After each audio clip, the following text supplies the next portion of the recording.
Beloved, remain faithful to what you have learned and believed. Remain faithful. Now, isn't that one of the greatest tasks as well as challenges of our lives here on earth? To be faithful to what we have learned and believed. Certainly, the judge in the parable in the gospel this morning was not faithful, because he was given a charge, and the charge is to bring justice, to help justice be established. You have that charge. That's your responsibility.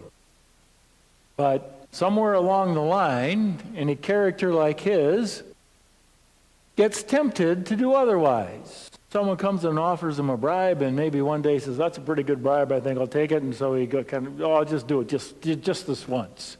And then, okay, maybe another time. And then, it's a pretty good gig here. So he ends up doing it all the time. Respects neither God nor man. And it becomes a way of life for him. Injustice, something that was given for him so that he might establish justice on earth, ends up being something just for himself, and that's money, certainly not justice. Becomes a way of life. And then we turn to the woman, the widow in today's gospel. She wanted justice, and she was going to get it. So she consistently, persistently went back and asked and asked and asked and bugged him. Probably threatened him because he was afraid. And in asking and seeking for justice so much, you might well think that that desire for justice grew deeper in her own heart. And that she wasn't looking for justice just for herself, but it might have well, we could surmise, become a part of who she was, because she practiced it, and the judge gave her lots of opportunity to practice. But it became a way of life for her, to seek what is just. Or we can look in the first reading from the book of Exodus, where Moses went up the hill with the staff of God to raise it up and hold it up there while Amalek was fighting the Israelites. Now, the staff of God, let's think about that.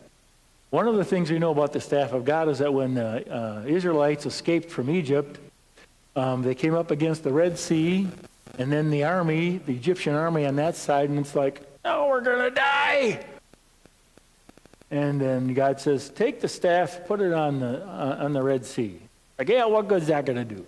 Take the staff, put it on the Red Sea, and you'll see.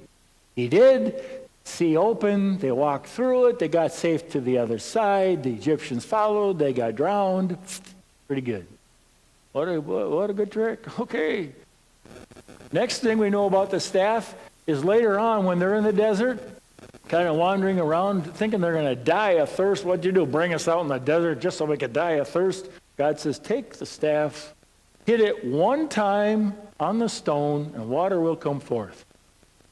Well, he took the staff and hit it twice, because just to make sure, I guess, not quite trusting in God just yet. Well, sure enough, water came flowing forth, and they were all, their thirst was quenched. And then we come to today. The staff of God, the symbol of the power of God. This time, God didn't have to tell them anything. He just said, I'm taking this staff, the power of God, and I'm going up. You see, the more we do things, the deeper it gets. Deeper our faith gets. That's how it works for us, too. We have been given the gift of faith, and we've been asked to live it. And in living that faith through prayer, through service, through good works, that faith becomes a deeper element in us, so that we know what to do. It's a grace. When it comes time where we need more prayer, well, that's where we are. Why go anyplace else? It becomes deeper in us. It becomes a way of life. And that is the most basic definition of what stewardship is. We have been given a gift.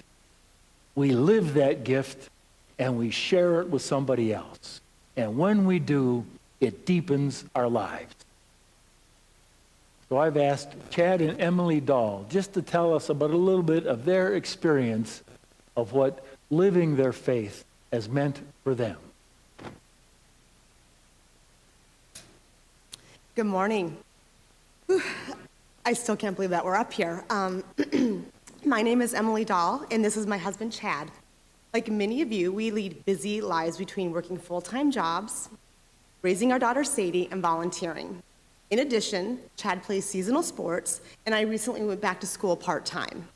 Our schedule can get very overwhelming, but our faith keeps us balanced. We love God, and we want to serve the church. However, there have been times when we've had to say no. Actually, when we were asked to talk today, I said no. But then I heard that voice. You know that one in the back of your head that says, you've got to do it, and go way out of your comfort zone? So here I am. That being said, I'll let Chad tell our story. Funny, she's the one I heard the voice, but I'm the one doing the speaking today.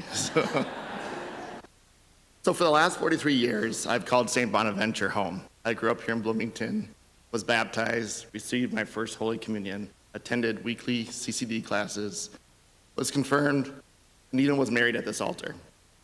Through this parish, I have developed my personal relationship with Jesus Christ, and I continue to grow in my faith. This parish has always been an integral part of my life. Emily and I met in 2008, and we quickly realized that faith was centered and we have the same core beliefs. Like me, she was very involved in her church and wanted to continue to serve others. We found that serving others brings us closer to God and keeps our faith at the center of our lives. As a teenager, after confirmation, I was involved in the youth ministry leadership team, leading getaway retreats and Bounty Waters canoe trips for younger teens. These experiences were such a great opportunity for me to share my faith and for my love for God. Those experiences led to building strong, lifelong friendships, which I still cherish today. I had a lot of passion to help make a difference with others, and I realized that I got more than I gave. After we married in 2012, we were called to join the Youth and Family Ministry Committee. During our time on the team, we were able to chaperone a Catholic youth conference, sharing dorms with the youth that attended that trip that year. During our first year of marriage, we also led a Bible study series called Refresh, which focused on sharing life experiences related to different biblical passages. We learned and grew from the faithful wisdom shared by people in the group from all ages. After our daughter Sadie was born, Emily and I made a conscious decision to change the type of ministries that we would be involved in. While our focus stayed on the church, we didn't have as much free time as we now. So we did find time to volunteer on a little bit less frequent basis. For Emily, this came in the form of becoming one of the parish wedding coordinators and also helping expand the nursery program during this Mass. I'm involved in the Fall Festival, running the hamburger booth, and often volunteering in many of the different events that occur here in the parish. And most recently, we joined the prayer ministry team. Whether it is praying over someone after Mass or picking up a shovel to do some groundwork, the gratification we get from contributing to our parish and knowing we are serving God is very rewarding. Stewardship has brought us closer to God and to each other as a couple. People have asked, what continues to draw us back to service? For us, it's the sense of community, the camaraderie, and the friendships with really great people of all ages. Being able to share our journey strengthens our faith. For example, 2 years ago when Target headquarters was having continuous mass layoffs and my work life was extremely stressful, the community and our faith gave us peace and helped me feel confident in taking a new career with the University of Minnesota, which has been an amazing opportunity for me. It comes down to glorifying God by using our time, our talents, and treasures, all of which we would not even have without Him.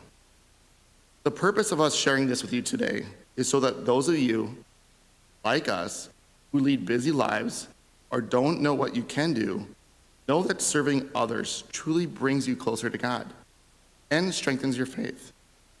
There are endless opportunities and needs, so it's very easy to find something that fits your talents and something that you can also enjoy. This is a call to join us. Come share your faith, your talents, your story, and most importantly, your love for Christ. I ask that you be an active part of our parish, whether that is volunteering or enhancing your faith in one of the many programs to serve God and spread His love. We are proud to be members of this parish and know that we are carving the path for our daughter and others for this future.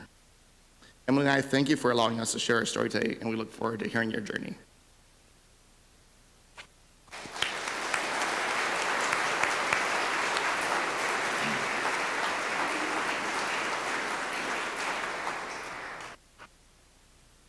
Thank you, Chad and Emily.